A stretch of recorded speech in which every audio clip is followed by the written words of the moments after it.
আসসালামু আলাইকুম। আমার ফেসবুক পেজ এবং ইউটিউব চ্যানেলে আপনাদের সবাইকে স্বাগতম।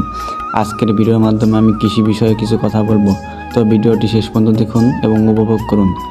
আজকে আমি আমাদের ধানের জমিতে সার প্রয়োগ করব। এই জন্য আমি আমাদের ধানের জমিতে যাচ্ছি। বাংলাদেশ কৃষি প্রধান দেশ। কৃষি বলতে আমরা বুঝি ভূমি ব্যবহার করে ফসল ফলানো, গবাদি পশুপালন এবং অন্যান্য প্রয়োজনীয় জিনিস উৎপাদন প্রক্রিয়া। সবুজে ভরা বাংলার চারদিকে শুধু কৃষি জমি। আমি এখন চলে আসছি আমাদের জমিতে। এখন সারগুলো আমি ভালোভাবে মিশ্রিত করে নিচ্ছি। কৃষি জমির মধ্যে কিছু জমি এক ফসলি এবং কিছু জমি দুই ফসলি এবং কিছু জমি তিন ফসলি। এই জমিটা তিন ফসলি, এখানে আমরা পাট চাষ করেছি। এখন পাট কাটার পরে ধান চাষ করব। আমি সারগুলোকে ভালোভাবে মিশ্রিত করে জমিতে ছিটিয়ে দিতেছি। বাংলাদেশের অধিকাংশ জনগণের পেশা হলো কৃষি।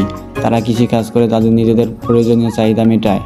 সুজলা সুফলা শস্য শ্যামলে ঘেরা আমাদের এই সোনার বাংলাদেশ, চারদিকে শুধু সবুজের সমারোহ।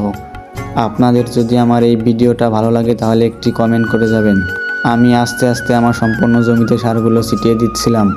বাংলাদেশ নিম্ন মধ্যম আয়ের দেশ এবং কৃষি প্রধান দেশ।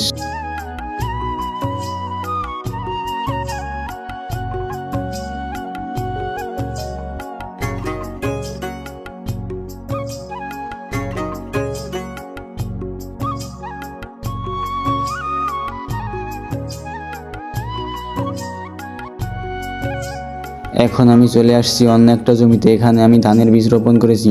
এই বীজ থেকে চারা হবে আর সেই চারাই আমরা জমিতে রোপণ করব। এতক্ষণ আপনাদের সাথে ছিলাম আমি নাহিদ। দেখা হচ্ছে পরের কোনো ভিডিওতে।